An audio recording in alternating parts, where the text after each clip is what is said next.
So today we'll see questions related to beta and gamma function. So before heading on to the questions, let's see certain properties of beta and gamma functions, and then we can start with questions. So first let's see properties of gamma function.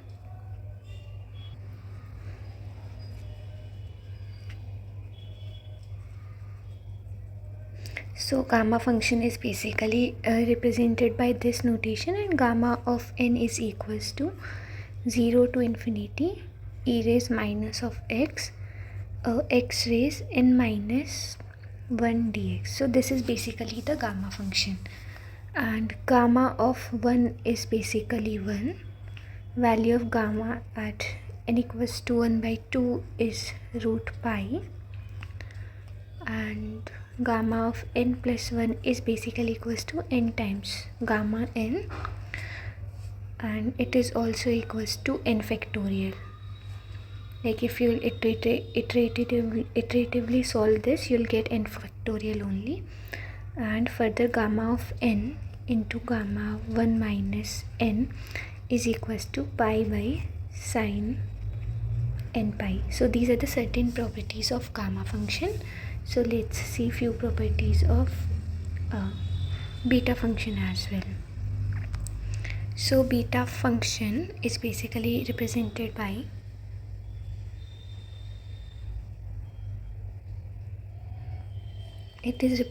notation beta m comma n, and this thing is basically equals to integration from 0 to infinity x raised m minus 1 into 1 minus x raised n minus 1 dx. So this is basically notation of beta function, and let's see other properties. So beta of m comma n is same as gamma m gamma n divided by gamma m plus n, and beta of m comma n is same as beta of n comma m. You can observe this property from this one as well. And further, beta m comma n is same as 2 times integration 0 to pi by 2 sine theta raised 2n minus 1 into cos theta raised 2n minus 1. It is 2m minus 1 into 2 d theta. So these are the certain properties of beta function. Now let's move on to see the questions of beta function. So the question 1 says that show that the improper integral this is basically convergent if my m, that is this m, is greater than 0, or m minus 1 is greater than minus 1. So if you compare that, this is basically same as this. So it is gamma of m. So it is gamma function. So we are supposed to show that gamma function is convergent if only if m is greater than 0.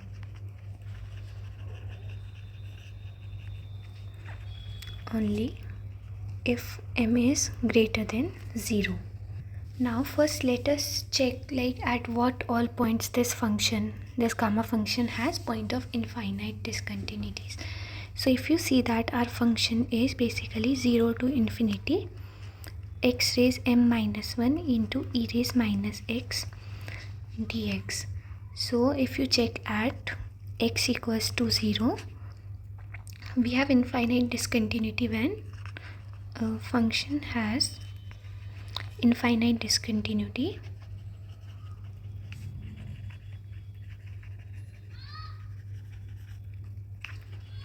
when my m minus 1 is basically less than 0, that is when m is less than 1. So it has point of infinite discontinuity at x equals to 0 when my m is less than 1. And another point of discontinuity can be at x equals to infinity, function will be discontinuous at function will be discontinuous when m minus 1 is basically greater than 0, because in that is basically when m is greater than 1. And if you see that these are the only points of discontinuity that this function has. Also, if you observe that the discontinuity of this function doesn't depend on e raised minus x, because it will always be a finite quantity. If you check it at, it is basically 1 upon e raised x. So if you check it at x equals to 0, it will be 1 only, and at x equals to infinity it will approach to 0. So in both the cases it is finite. So the only point of discontinuities are at x equals to 0, that exist when m is less than 1, and at x equals to infinity when x is greater than 1. And if I take my m is equals to 1, then you can observe that function will basically reduce to 0 to infinity e raised minus x dx, and that will give us a finite quantity only. So in that case it is not an improper integral. So these are the only cases that I am supposed to check. So to check this, I can write my function as 0 to infinity x raised m minus 1 e raised minus x dx as equals to integration 0 to 1 x raised m minus 1 e raised minus x dx plus integration from 1 to infinity x raised m minus 1 into e raised minus x dx. Now I, to prove, like to find the domain of continuity or domain of convergence, I need to check convergence of both these functions, this function and this function. So if you see that this function 1 has discontinuity at 0, continuity at 0 when m is less than 1, and this has discontinuity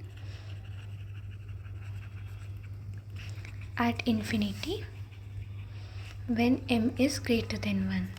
So these are the possible points. So now let's check. First we'll turn by turn check both the functions and try to get in the condition where these integrals are basically convergent.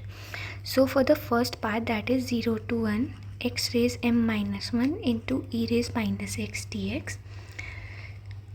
So let us assume a function. If my fx is this, that is x raised m minus 1 into e raised minus x, and I take my gx as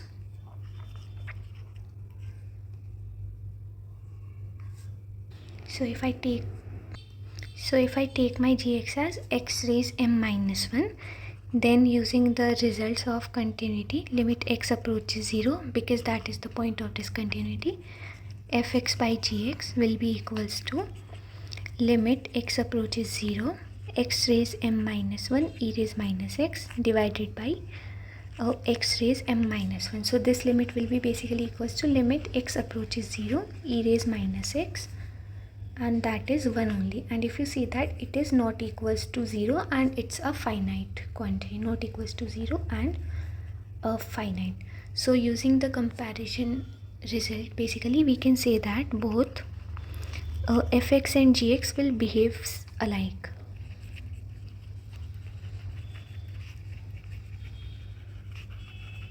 So if that's the case, if we can get in condition for this function, convergence of this function gx, that will basically imply the condition for convergence of this function fx.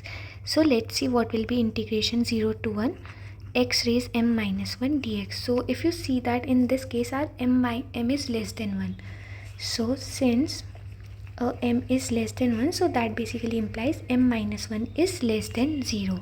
So we can write it as, if I integrate it, it will be x raised m by m, and integration from 0 to 1. So that will be basically 1 by m minus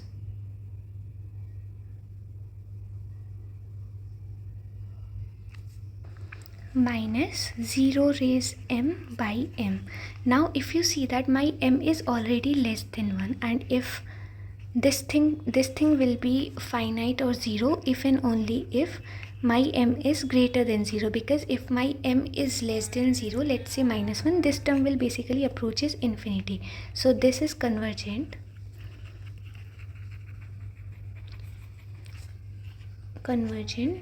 only if my m is basically greater than 0. So for the first integration, condition of convergence is basically reduced to m greater than 0. Now if somehow I can show that the condition of convergence of second integral is also this, then I can conclude that this whole integral converges for m greater than 0. So now let's move on to the second integral. So that is integration 1 to infinity x raised m minus 1 e raised minus x dx. Now for this case, if I assume my fx equals to, let's say, x raised m minus 1 into e raised minus x, and gx equals to, let's say I assumed it as e raised minus x by 2. Now if I use comparison test again, then it will be limit x approaches infinity fx by gx, and that would give us basically limit x approaches infinity fx, that is x raised m minus 1 into e raised minus x, divided by gx, that is e raised minus x by 2, and it will be equals to limit x approaches infinity x raised m minus 1 divided by e raised x by 2. And if you just plug in the value of x, it will be basically infinity upon infinity form. Now you can use L'Hopital rule here, or you can see that this basically rate of moving it to infinity is greater than its rate. So we can say that this whole term will basically approaches to 0. Now for 0 case, the limit comparison test says that if integration 1 to infinity gx dx converges, then we can say that integration 1 to infinity fx dx will also converge. So let's check on the convergence of integration 1 to infinity gx. So that will be integration 1 to infinity e raised minus x by 2 dx, and this thing will be equals to e raised minus x by 2 divided by minus 1 by 2, and limit varies from 1 to infinity. So this shows that minus 2 into 0 minus e raised minus 1 by 2, and it is equals to 2 e raised minus 1 by 2, and this is a finite term. So since this converges, e raised integration 1 to infinity gx converges, we can conclude that integration 1 to infinity x raised m minus 1 e raised minus x dx also converges. But if you observe that this case has discontinuity when our m is basically, when this case has infinite discontinuity, I am writing PID as point of infinite discontinuity, when our m minus 1 is basically greater than 0, that is when m is greater than 1. So we got convergence for this case, that is when m is greater than 1. But if my m is less than 1, that in that case m minus 1 will be less than 0. And if m minus 1 is less than 0, then this integration will reduce to basically proper integral when m minus 1 is less than 0. So we can conclude that integration 0 to infinity x raised m minus 1 e raised minus x dx, which is equals to 0 to 1 x raised m minus 1 e raised minus x dx plus 1 to infinity x raised minus 1 e raised minus x dx.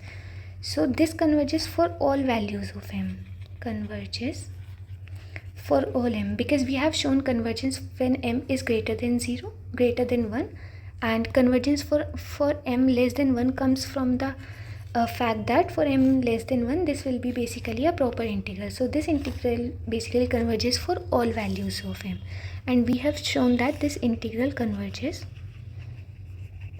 for all m that are greater than 0. So we can club in these two conditions, that from there we can conclude that this whole integral 0 to infinity x raised m minus 1 into e raised minus x dx converges for all m those are greater than 0. So that's the condition that we're supposed to prove. So we have shown that the integral converges for all m those are greater than 0. So let's move on to the next question. So next question says that express this integral in terms of a beta function. So the given integral to us is integration from a to b x minus a raised m into b minus x raised n dx, and we have seen that beta function is beta m comma n is basically integration from 0 to 1 x raised m minus 1 into 1 minus x raised n minus 1 dx. So we are supposed to reduce this in this form. So for that, let us put a transformation here. So let us assume that our x is equals to a plus b minus a times z. So if I find out d of z x from here, it will be b minus a into d of z. Now at x equals to a, z will be 0, and at x equals to b, it will be b minus a is equals to b minus a times z. So that basically gives us z is equals to 1. So our integration reduces to integration from 0 to 1 x minus a. From here it will be b minus a times z raised m, and b minus x from here will be b minus x will be b minus a minus b minus a times z. That will be, I can pull out b minus a, that will basically give me b minus a into 1 minus z. So it will be b minus a times 1 minus z raised n, and dx is equals to b minus a times dz. Now if I just pull out b minus a from all the three terms, so it will be integration from 0 to 1 b minus a raised m plus n plus 1 into z raised m into 1 minus z raised n into dz. Now if this b minus a raised m plus n plus 1 is basically a constant term, so I can just pull it out of the integration sign. So that basically gives us b minus a raised m plus n plus 1, and integration from 0 to 1 z raised m into 1 minus z raised n dz. And if you see that we have reduced it in this form, somewhat this form. Now if I just simplify it, I can write it as b minus a raised m plus n plus 1 integration from 0 to 1 z raised m plus 1 minus 1 into 1 minus z raised n plus 1 minus 1 into dz. Now this will be equals to b minus a times m plus n plus 1, and it will be beta of m plus 1 comma n plus 1, or you can write it as b minus a raised m plus n plus 1 into beta of n plus 1 into m plus 1. So this is basically the b term, like this integration is equals to this beta function. Now if in the question it asks us to reduce it to gamma function further, you can do that as well by substituting formula of beta m comma n. So that completes this question. So let's move on to the next question. So the next question says that using beta and gamma function, evaluate the following integrals. So in the question itself they have specified that we are supposed to use basically beta and gamma function. So let's first see the first part that says that integration varies from 0 to 2 x into 8 minus x cube raised 1 by 3 of dx. Now first thing is to get rid of this x cube term inside the cube root term. So for that, let us assume that x cube is equals to 8 times t. So I have assumed it 8 times t because by that I can just pull out this 8 out of this cube root term. So if I do so, let's take its integration. That will be basically 3x square of dx is equals to 8 times dt. So this will be equals to 0 to, also let's check in the limits. So when x is equals to 0, t will also be 0, and when x is equals to 2, t will be equals to 1. So our integration reduces to 0 to 1. From here, like since I assume my x cube equals to 8t, so that will give me x as 8t raised 1 by 3. So it will be 8t raised 1 by 3 into 8 minus 8t raised 1 by 3, and my dx is, from here I can calculate my dx. That will be dx is equals to 8 dt divided by 3x square, and value of x square will be equals to dx equals to 8 dt divided by 3, and x square will be 8t raised 2 by 3. So this basically gives my dx as it will be 8 dt by 3 times, I can write it as 2 cube raised 2 by 3 and t raised 2 by 3. So from here my dx will be 8 dt divided by 3 into, it will be 2 square, that is 4, 3 is 12, t raised 2 by 3. So let's just plug in this value of dx. That will be 8 dt by 12 t raised 2 by 3.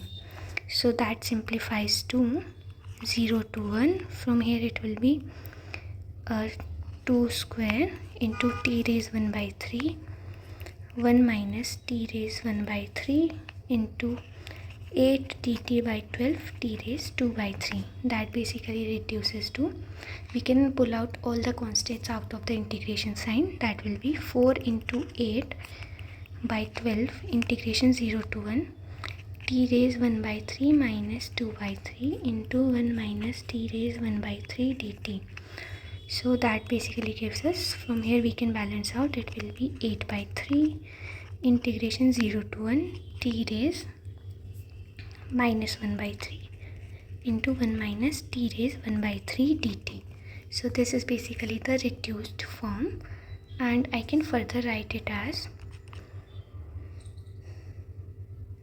8 by 3 integration from 0 to 1 t raised 2 by 3 minus 1, and I can write it as 1 minus t raised 4 by 3 minus 1 dt.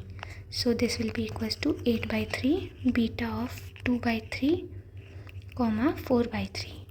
Now this is the simplified form in the beta function, and you can write it in gamma function as well. That will be 8 by 3 into gamma of 2 by 3 into gamma of 4 by 3 divided by gamma of 2 by 3 plus 4 by 3.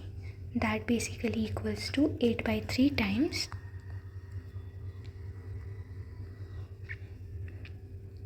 gamma of 2 by 3 into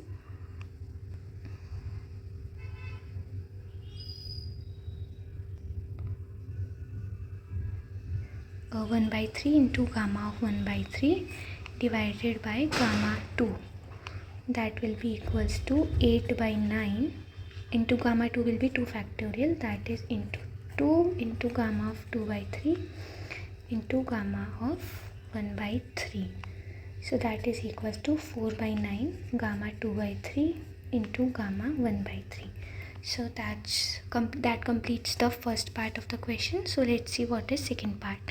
So second part is integration 0 to 1 x square dx divided by 1 minus x raised 5. So it is, let's use some other colored pen. It is integration 0 to 1 x square 1 minus x raised 5 minus 1 by 2 dx. So in this case I can assume my x raised 5 to be t.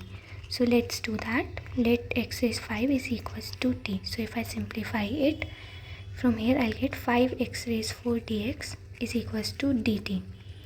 So that basically gives me x equals to t raised 1 by 5, and from here dx will be equals to dt by 5, x raised 4 will be t raised 4 by 5. So this simplifies to, and if you see integration, when x is 0 t will be 0, and when x is 1 again t will be 1. So it reduces to t raised 2 by 5 into 1 minus t raised minus 1 by 2 into dt by 5 times t raised 4 by 5. So that simplifies to integration 0 to 1 t raised 2 by 5 minus 4 by 5 will give me minus of 2 by 5 into 1 minus t raised minus 1 by 2 dt, and I can pull this constant term, that is 1 by 5, out of the integration sign. So it reduces to 1 by 5 integration 0 to 1. I can write it as t raised 3 by 5 minus 1 into 1 minus t raised 1 by 2 minus 1 dt. So it reduces to 1 by 5 beta 3 by 5 comma 1 by 2. That is also equals to 1 by 5 times gamma 3 by 5 into gamma 1 by 2 divided by gamma 3 by 5 plus 1 by 2. So this is the simplified form in beta function, and this is the simplified form in gamma function. So let's move on to the next question. So the next question says that evaluate the following integral. So this integral is from minus infinity to infinity x times e raised minus x square dx. So I can write this integral as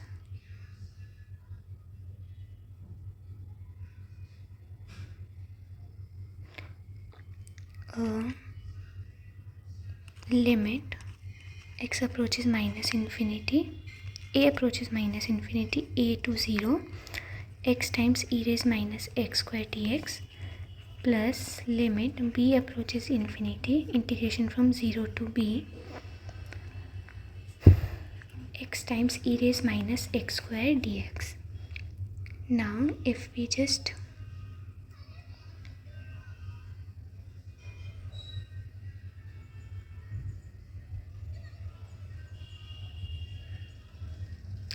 simplify it, so we can simplify it by assuming x square is equals to t. So that basically gives us 2 of x dx is equals to dt. From here we can calculate value of x dx, that will be dt by 2. So it will be, and integrations will vary from limit a approaches minus infinity when x is a, t will be a square, when x is 0 it will be 0, and it will be e raised minus t into dt by 2 plus limit b approaches infinity. Here also we can use the same transformation, that will give us limit from 0 to b square e raised minus t dt by 2. So it reduces to limit a approaches minus infinity. I can pull out 1 by 2 out of the integration sign, and it will be minus of e raised minus t and limit varying from a square to 0, plus 1 by 2 limit b approaches infinity, e raised minus t and limit varies from 0 to b square. So if I just plug in the limits, it will be minus 1 by 2 1 minus e raised minus a square, and limit a approaching minus infinity, minus 1 by 2 limit b approaches infinity, e raised minus b square minus e raised 0, that will be 1 only. So let's see what we get. It will be minus 1 by 2 plus limit a approaches minus infinity, e raised minus a square, and minus 1 by 2 limit b approaches infinity, e raised minus b square plus 1 by 2.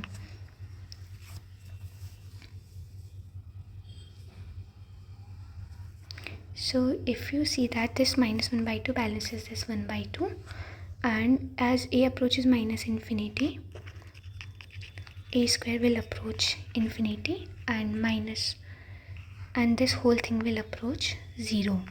Likewise this limit will also approach 0, and this will also approach 0. So the whole integral is equals to basically 0. So that's the answer. We are supposed to evaluate the integral only. So let's move on to see the next question. So the next question says that show that this integration is equals to this, and it further asks us to evaluate the following integrations. So let's see. So integration 1 is 0 to pi by 2 sin theta raised p into cos theta raised q d theta. We are supposed to show it in gamma function. So for that, what we can do is we can write it as integration 0 to pi by 2 sin square theta raised p by 2 into cos square theta raised q by 2 d theta. So let us assume our sin square theta as t. First we can also write it as integration from 0 to pi by 2 sin square theta raised p by 2 into 1 minus sin square theta raised q by 2 d theta. Now if I assume my sin square theta equals to 2, then it will be like inside the integral sign it will be somewhat of form t raised something m into 1 minus t raised something n, and that's basically kind of beta form. So let's assume sin square theta equals to t. So from here I'll get 2 sin theta cos theta d theta is equals to dt. So that basically gives me sin 2 theta d theta is equals to dt, and from here d theta will be equals to dt divided by, let's write it in this form only because only then we'll be able to reduce it in t form. So from here sin theta will be under root t and cos square theta will be 1 minus t. So that basically gives us cos theta as under root 1 minus t. So it is 2 under root t divided by under root 1 minus t. Now let's just plug in the values here. Also let's see the limit. So at theta equals to 0, t will be 0, and at theta equals to pi by 2, t will be 1. So the integral reduces to integration from 0 to 1 t raised p by 2 1 minus t raised q by 2 and dt divided by 2 t raised 1 by 2 1 minus t raised 1 by 2. So this also equals to 1 by 2 integration 0 to 1 t raised p by 2 minus 1 by 2 into 1 minus t raised q by 2 minus 1 by 2 dt. So we can also write it as 1 by 2 integration 0 to 1 t raised p plus 1 by 2 minus 1 and 1 minus t raised q plus 1 by 2 minus 1 dt, and this basically reduces to beta form. So it is equals to 1 by 2 times beta raised p plus 1 by 2 comma q plus 1 by 2, which also equals to 1 by 2 gamma raised p plus 1 by 2 into gamma raised q plus 1 by 2 divided by gamma p plus 1 p plus q plus 2 by 2. And that's all I guess we are supposed to prove. Yes, that's all we are supposed to prove, and further we are supposed to evaluate integration 0 to pi by 2 sin 4x cos 5x. So first part is integration 0 to pi by 2 sin x raised 4 into cos x raised 5 dx. So if you compare it with the original function this, so we got our p as 4 and q as 5. So here p is equals to 4 and q is equals to 5. So what we can do is we can just plug in these values here. So it will be equals to 1 by 2 gamma raised 4 plus 1 by 2 into gamma raised 5 plus 1 by 2 divided by gamma 4 plus 5 plus 2 by 2. So this will be equals to 1 by 2 gamma raised 5 by 2 into gamma raised 6 by 2, that is 3, and it will be 5 plus 4 9 plus 2 11, that is gamma raised 11 by 2. Now you can also simplify it further, or you can leave it here. You can simplify it as 1 by 2 gamma raised 5 by 2 will be equals to, so let's just simplify it. Gamma raised 11 by 2 will be equals to 9 by 2, gamma raised 9 by 2, which will be equals to 9 by 2 into 7 by 2, gamma raised 7 by 2, and this thing will be equals to 9 by 2 into 7 by 2 into 5 by 2, gamma raised 5 by 2. So if I just plug in the value of gamma raised 11 by 2, it will be 1 by 2.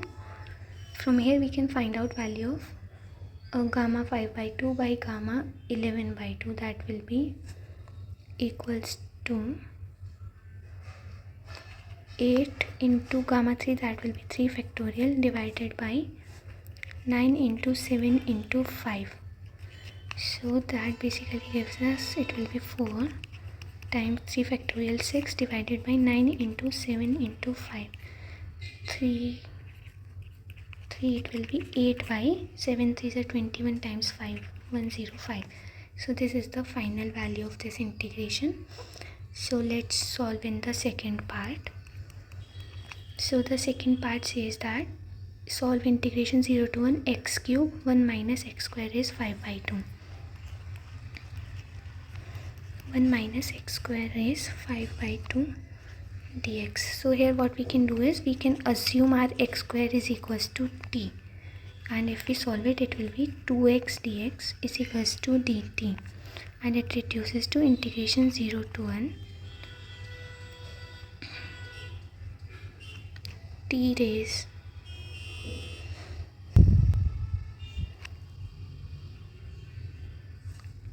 from here x will be basically under root t, so x cube will be t raised 3 by 2, 1 minus t raised 5 by 2, and dx will be dt by 2 under root t.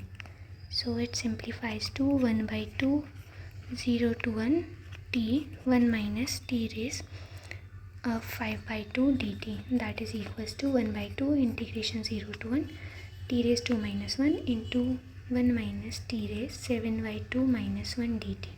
That gives us as equals to 1 by 2 gamma raised 2 into, it will be beta 2 into 7 by 2. That basically equals to 1 by 2 times gamma 2 into gamma raised 7 by 2 divided by gamma raised 2 plus 7 by 2. That simplifies to 1 by 2 gamma 2 into gamma raised 7 by 2 divided by 2 to the 4 plus 7 is 11. It is again gamma 11 by 2. And from here we can find relation in between gamma 11 by 2 and gamma 7 by 2.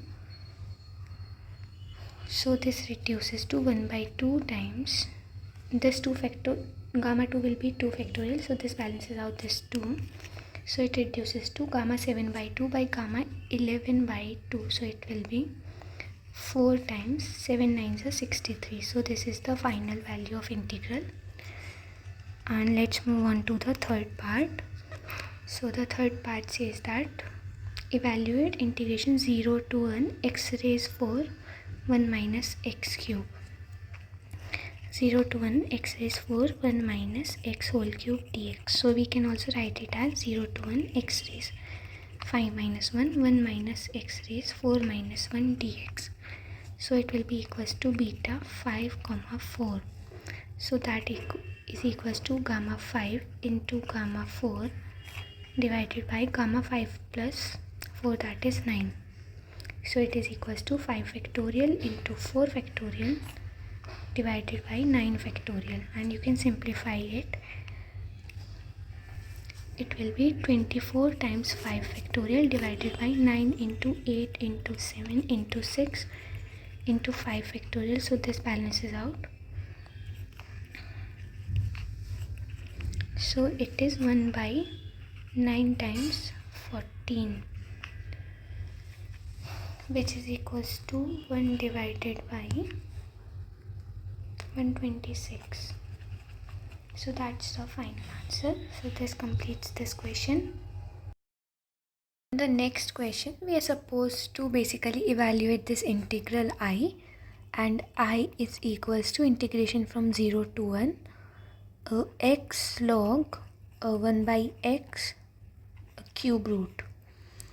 dx. So let's just first simplify it. So it will be somewhat of form integration 0 to 1 x raised 1 by 3 and log of 1 by x raised 1 by 3 dx. So if we can assume like log 1 by x to be some other variable t. So let us assume that log 1 by x equals to t. So if I just differentiate it, it will be equals to 1 by x is equals to e raised t. So from here my x will be equals to e raised minus t, and if I just differentiate it, it will be x into minus 1 by x square dx equals to dt. So that basically gives me dx equals to minus x dt, that is dx is equals to minus e raised minus t dt. Now let's just plug in the values that are there. So integration becomes, first let's check what will be the limit. So when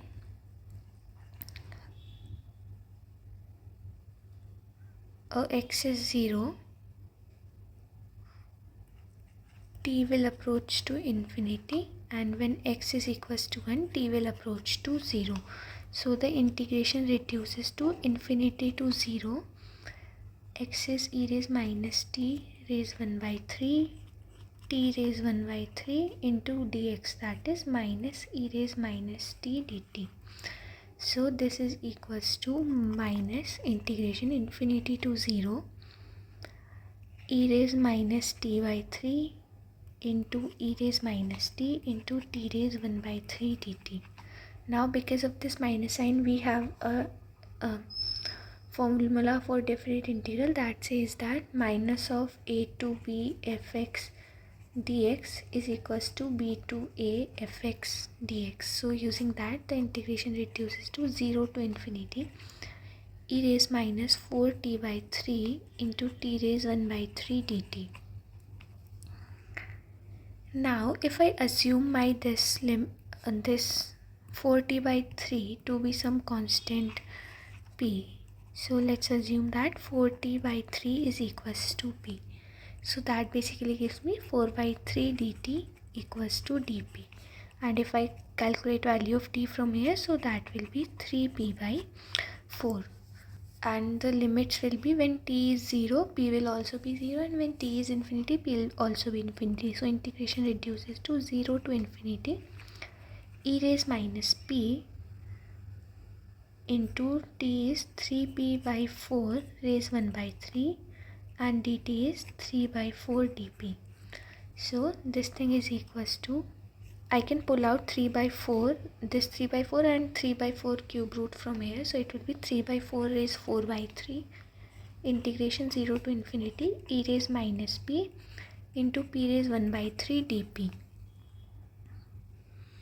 And this integration can be written as 3 by 4 by raised 4 by 3 integration 0 to infinity e raised minus p raised 4 by 3 minus 1 dp. And if you observe that this is basically a gamma integration form, so it will be equals to 3 by 4 raised 4 by 3 into gamma 4 by 3, and gamma 4 by 3 is equals to 3 by 4 raised 4 by 3 into 1 by 3 gamma 1 by 3. So this is the final form of the integration. So that's we are supposed to find in this question. So let's move on to the next question.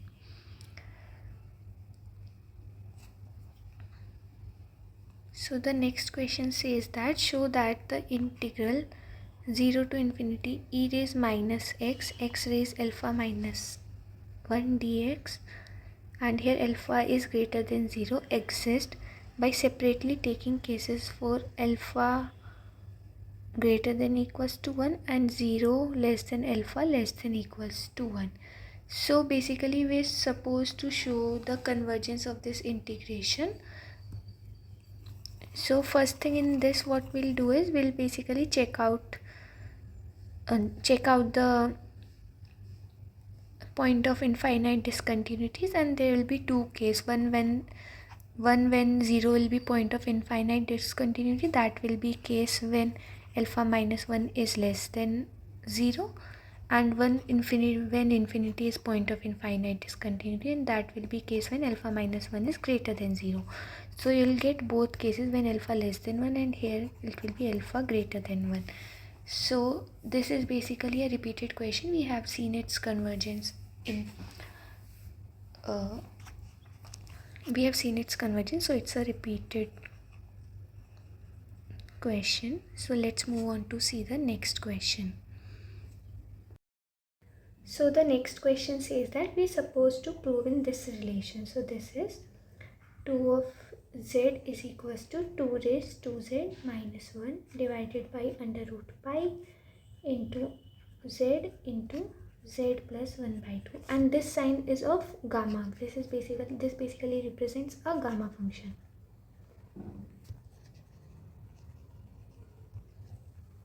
So we know that a beta of m comma n is basically equals to gamma m into gamma n divided by gamma of m plus n.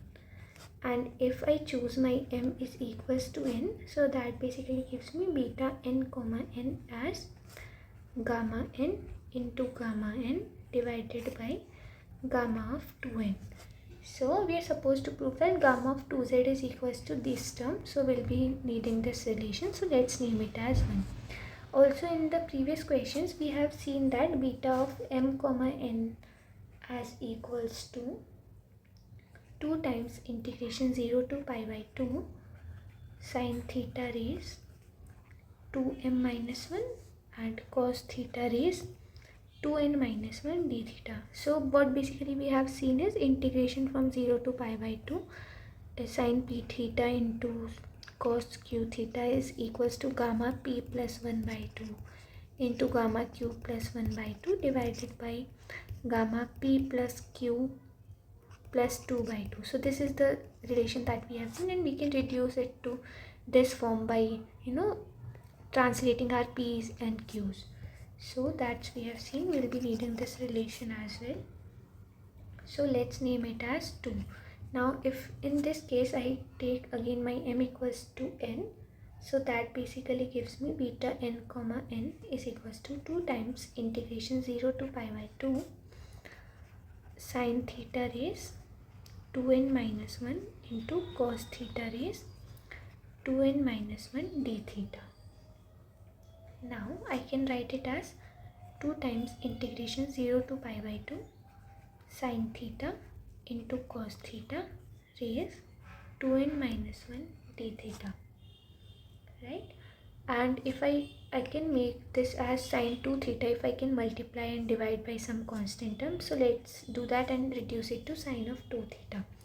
So it will be 2 times divided by 2 raised to n minus 1 integration 0 to pi by 2 2 times 2n minus 1 into sine theta cos theta raised 2n minus 1 d theta, and this simplifies to 2 divided by 2 raised to n minus 1 integration from 0 to pi by 2 2 sine theta cos theta raised to n minus 1 d theta, and that reduces to 2 divided by 2 raised to n minus 1 integration 0 to pi by 2 sine 2 theta raised to n minus 1 into d theta. This is what we got, and here also I can reduce it further because I can assume this 2 theta and I can get rid of this 2 theta term and make it some alpha. So let's do that. Let us assume that 2 theta is equals to alpha. So that basically gives me 2 times d theta equals to d of alpha, and it also changes the limit. So my change in limit will be when theta is 0, alpha is 0, and when theta is pi by 2, alpha is basically r pi. So it reduces to 1 by 2 raised to n minus 1 integration from 0 to pi sine alpha raised to n minus 1 d alpha, and I can write it as, basically this can be written as 1 by 2 raised to n minus 1 integration 0 to pi by 2 0 to pi sine alpha raised to n minus 1 into cos alpha raised 0 d alpha. I can write it as, because anything raised 0 is 1, so I just replaced 1 with cos alpha raised 0. Also, I need to reduce this limit to pi by 2. So we know that there is a formula in definite integral that says that integration 0 to 2a fx dx is equals to 2 times 0 to a fx dx if my function f satisfies that 2a minus x is equals to f of x. And if you see that this function sine alpha raised to n minus 1 satisfies this condition, because my 2a will be pi and pi minus sine pi minus theta is equals to sine theta only, so this satisfies this condition. So it gives me as basically 2 by 2 raised to n minus 1 integration 0 to pi by 2 sine alpha raised to n minus 1 into cos alpha raised 0 d alpha. Now if I write it in beta form, it will be 2 by 2 raised to n minus 1 into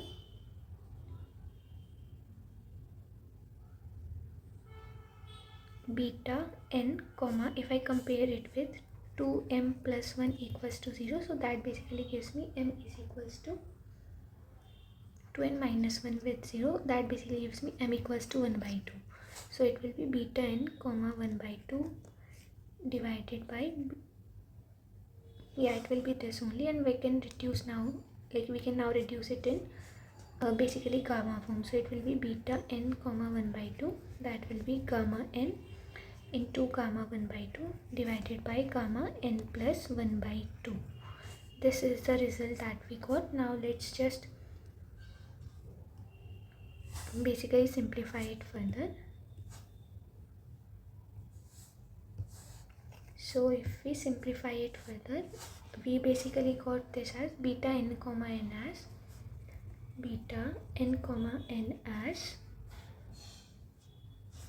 here we have constant term as well, that is 2 raised to n minus 1. So it is 2 divided by 2 raised to n minus 1 into gamma n into gamma 1 by 2 divided by gamma n plus 1 by 2. And this beta n comma n is also equals to gamma n into gamma n divided by gamma of 2n, and it is equals to 2 times 2 raised to n minus 1 into gamma n into gamma raised 1 by 2 divided by gamma raised n plus 1 by 2. And since gamma of n is a finite thing, because we know that it converges, so this term balances out this term. So we are left with gamma of 2n is equals to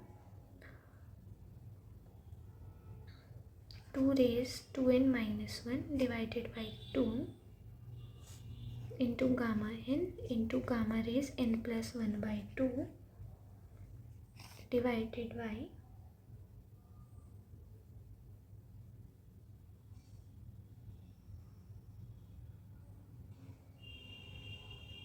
gamma of 1 by 2, and we know that gamma of 1 by 2 is basically under root pi, so this term will be under root pi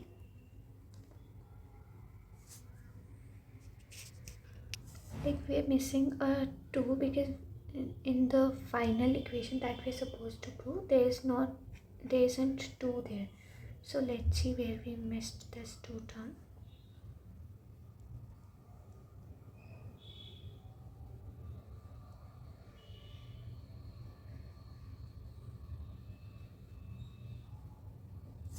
Okay, so this integration is basically equals to,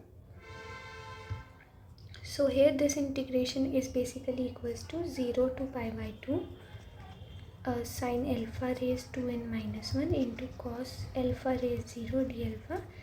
It must be equals to 1 by 2 times beta n comma 1 by 2. So that's where we got from there we'll got a 1 by 2 term, and this 2 will basically balance out this 2. So here we have 1, and again here also we have 1, here as well, and there will be 1. So that proves our required relation. So let's move on to the next question. So the next question says that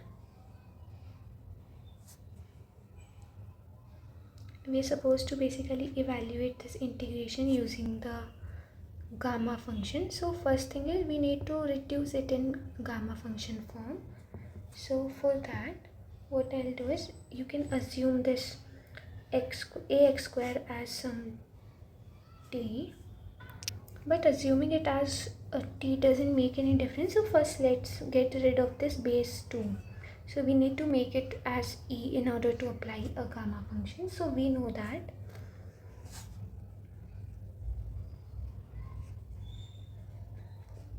b raised y is same as e raised y ln b. So using this relation we can write 2 raised minus ax square as e raised minus ax square ln 2, right?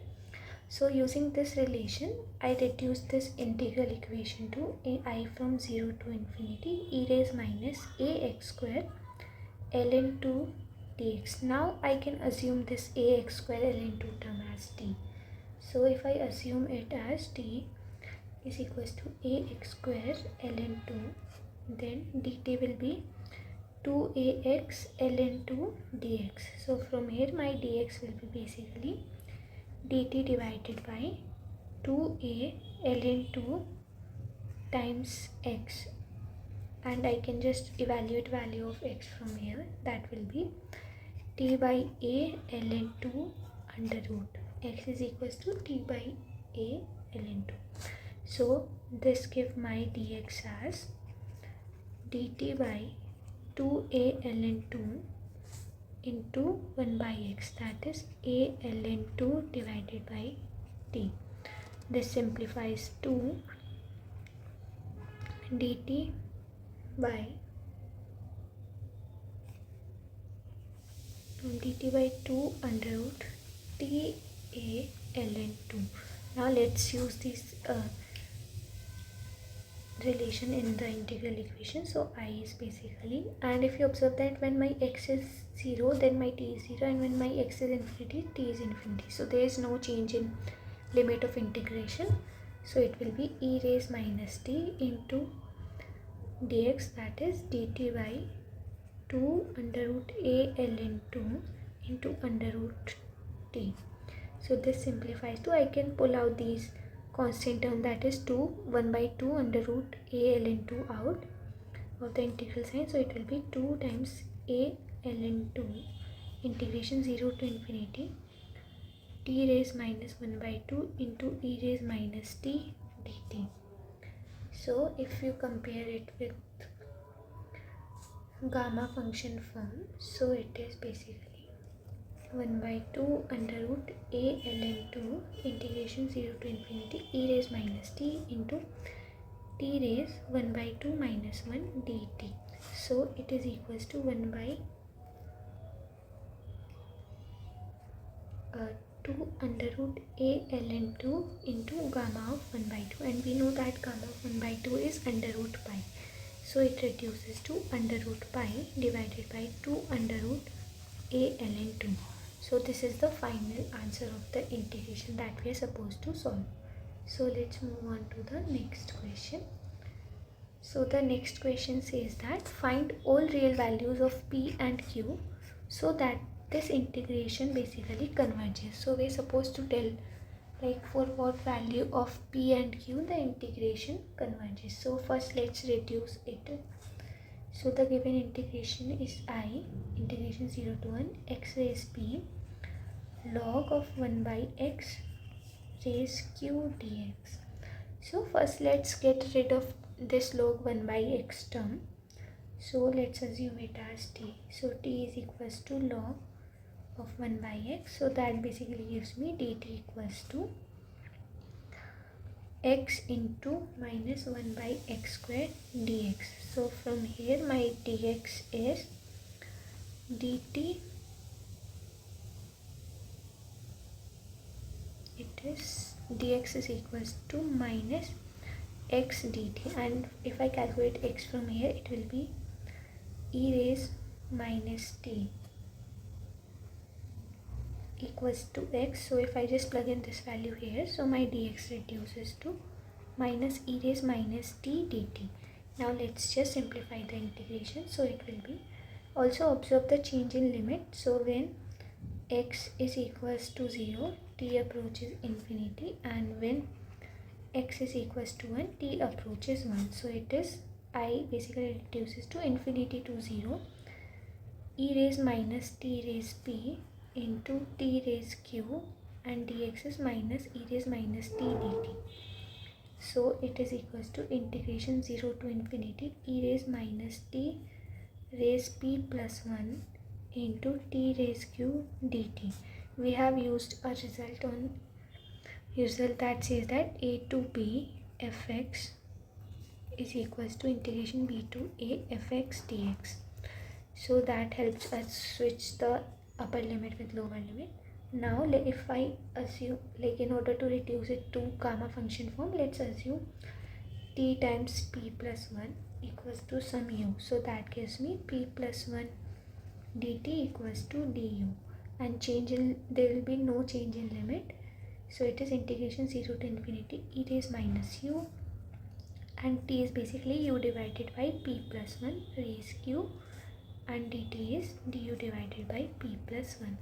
Now if I pull out the constant terms out of the integration sign, it will be 1 divided by p plus 1 raised q plus 1 integration 0 to infinity e raised minus u into u raised q du,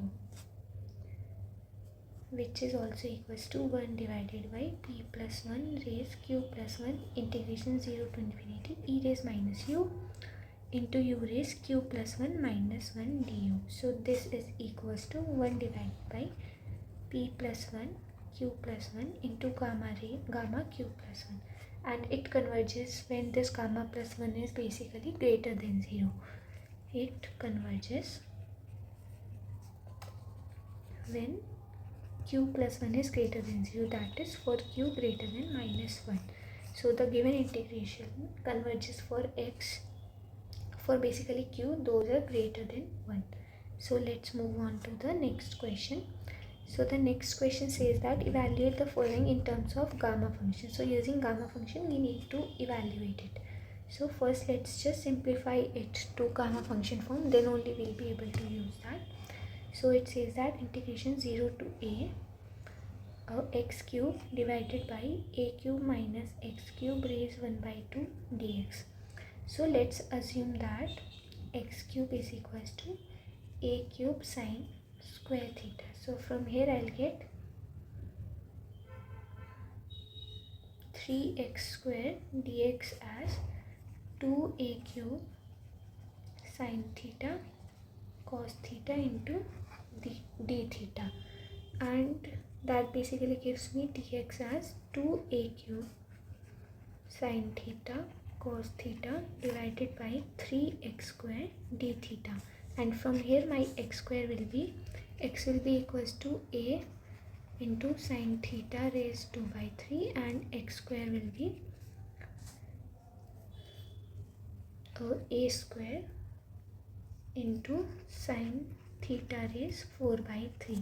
So if I plug in these values, it reduces my dx to 2a cube sine theta cos theta d theta divided by 3 times x square, that is 3a square into sine theta raised 4 by 3.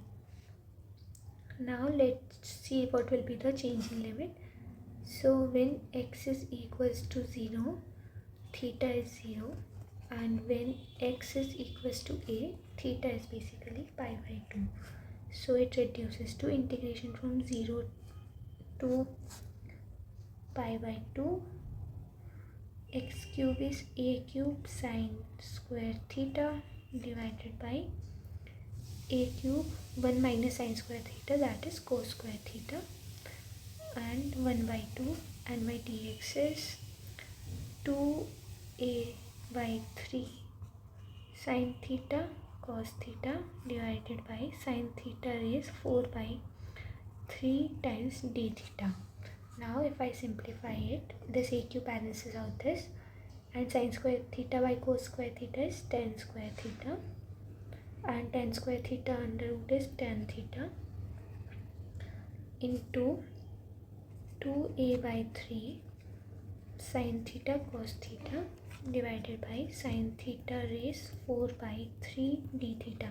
Let's write tan theta in sin theta cos theta form only, because that will help us simplify better. So it is sin theta by cos theta. This cos theta balances this one, so it is equals to 2a by 3 integration 0 to pi by 2 sin square theta divided by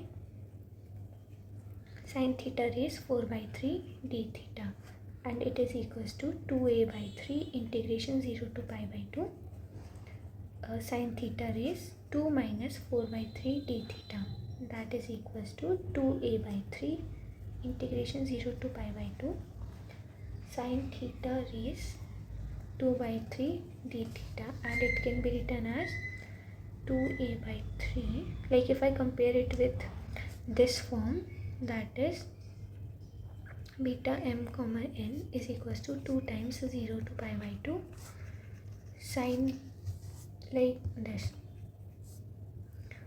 sin p theta into cos q theta d theta is same as gamma p plus 1 by 2 into gamma q plus 1 by 2 divided by gamma p plus q plus 2 by 2. Now let's just use this relation. So it will be equals to a by 3 into gamma raised, p is my 2 by 3, so it will be 2 by 3 plus 1 by 2 into gamma raised q is 0 plus 1 by 2 divided by gamma of p plus q, that is 0 plus 2 by 2. So it simplifies to a by 3 into gamma raised 5 by 6 into gamma 1 by 2 divided by, it will be 3 to the 6, 8, that is 4 by 3, gamma 4 by 3. So this is basically the simplified form. You can simplify it further as well. So it will be a by 3 gamma 5 by 6 into gamma 1 by 2 is under root pi basically, divided by gamma 4 by 3 will be 1 by 3 into gamma 1 by 3. So it simplifies to a under root pi into gamma 5 by 6 divided by gamma 1 by 3. So that's the simplified form of given integration, and we reduced it using the gamma function. So that completes the question of beta and gamma function, and from in next video we'll basically see questions related to double integral. So thank you for watching, and please like, share and subscribe the channel for more such videos.